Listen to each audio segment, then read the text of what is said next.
Y ya que hablamos de casos particulares como el de los 43 estudiantes, la Organización de Naciones Unidas ha solicitado precisamente se investigue a los militares involucrados en la desaparición de estos 43 normalistas en el estado de Guerrero hace ya casi un año.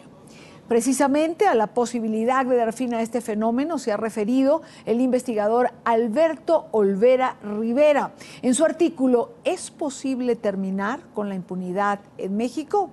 Nos acompaña a esta hora vía Skype desde Veracruz. Señor Olvera, gracias por acompañarnos, gracias por estar con nosotros. Yo comienzo preguntando precisamente, ¿es posible terminar con la impunidad en México? Sea usted bienvenido. Muy buenas tardes, Idania, muchas gracias por la oportunidad. Creo yo que es posible terminar con la impunidad en un plazo medio o largo, siempre y cuando la clase política acceda a realizar una serie de reformas institucionales imprescindibles y al mismo tiempo si la sociedad civil mantiene el grado de movilización que ha mostrado en fechas recientes. Es claro que la clase política por sí misma no va a realizar los cambios necesarios, dado que en la condición actual goza de una impunidad política impresionante.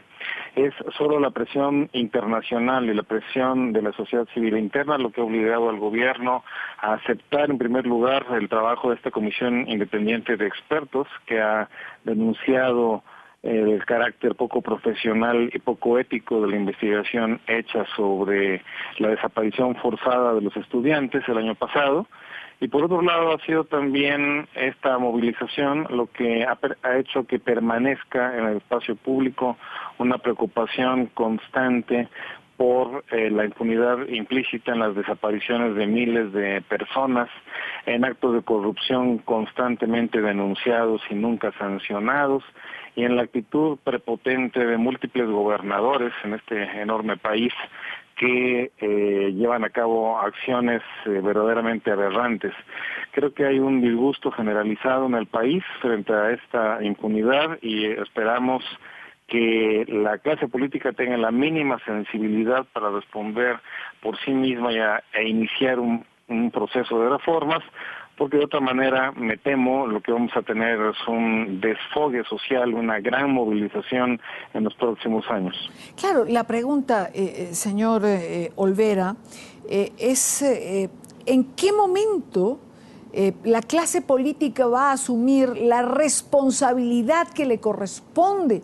¿O en qué momento perdieron esa responsabilidad frente a los electores y frente al país, que finalmente es el de cada uno de ellos también?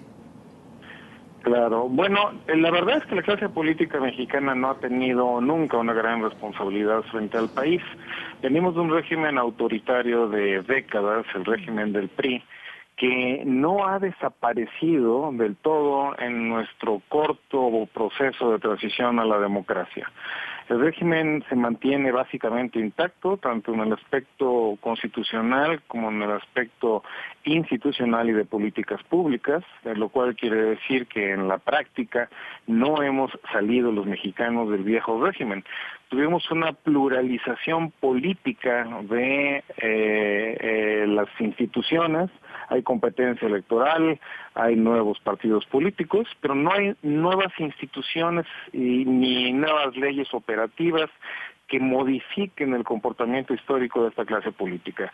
Digamos que, como una amiga y colega dice, la transición nos permitió votar por el PRI en el PRI, por el PRI en el PAN o por el PRI en el PRD, por decirlo rápidamente. En otras palabras, hemos pluralizado un régimen autoritario, pero no hemos transformado su esencia. De manera que lo que vivimos hoy es esa sobrevivencia de viejas prácticas y esta intentona del presidente actual de reconstruir incluso la vieja figura del presidencialismo como ese articulador del poder, frente a una sociedad que es mucho más compleja, diversa, que ya no puede y ya no permite, digamos, que se reproduzca este nivel de autoritarismo. Todo esto complicado además por una larga crisis económica y por el emergente poder del crimen organizado. Creo yo que la clase política en sí misma tendrá que dividirse a su interior si es que queremos que haya algún tipo de modificación institucional y constitucional significativa. A lo que apostamos algunos de nosotros es que los partidos de oposición por fin se conviertan en partidos de oposición, no lo han sido para todos en práctico, y que también haya un sector del PRI que eventualmente considere que por razones de su propia sobrevivencia debe permitir o dar paso a las reformas necesarias. Claro, la pregunta, perdona que lo interrumpa, la pregunta también sería, señor Olvera, si la presión social va a ser suficiente para empujar a la clase política a asumir esos cambios que México clama. Es decir, porque también las sociedades toman un impulso en un momento, luego parecen cansarse y cuando bajan la presión es donde se arrayana, se acomoda la clase política y pierde por lo menos ese mínimo de conciencia de entender que hay que hacer un cambio. Es verdad, absolutamente cierto, la presión social es cíclica, no puede mantenerse, digamos, en el mismo nivel todo el tiempo. Yo creo que en México estamos viendo apenas el inicio de ese ciclo de movilizaciones. No estamos viendo ni su parte media ni su final, sino su arranque. Lo interesante de este asunto es que no se trata ya solo de la movilización de los familiares de los desaparecidos en Ayotzinapa o de otros miles de desaparecidos, ya no se trata solo de ciertos sectores estudiantiles. El descontento se ha generalizado a todos los sectores sociales y a la mayor parte del país. No se expresa todavía de una manera organizada. Sin embargo, si uno observa, digamos, los síntomas de este descontento, se da uno cuenta de que en realidad es muy profundo y muy amplio. Yo creo que apenas estamos en el principio de un ciclo de movilización. Si esto será suficiente o no, es imposible saberlo por ahora, pero yo creo que esta presión conjunta con la presión internacional, que déjeme decirlo, es fundamental en este momento de la historia mexicana, podemos esperar que realmente la clase autoritaria, digamos, sufra cierta división y abra espacios políticos para la expresión de la sociedad civil. Alberto Olvera Rivera, en Veracruz, gracias por acompañarnos en la tarde de hoy, absolutamente interesante conversar con usted. Gracias por su compañía. Muy amables por el interés.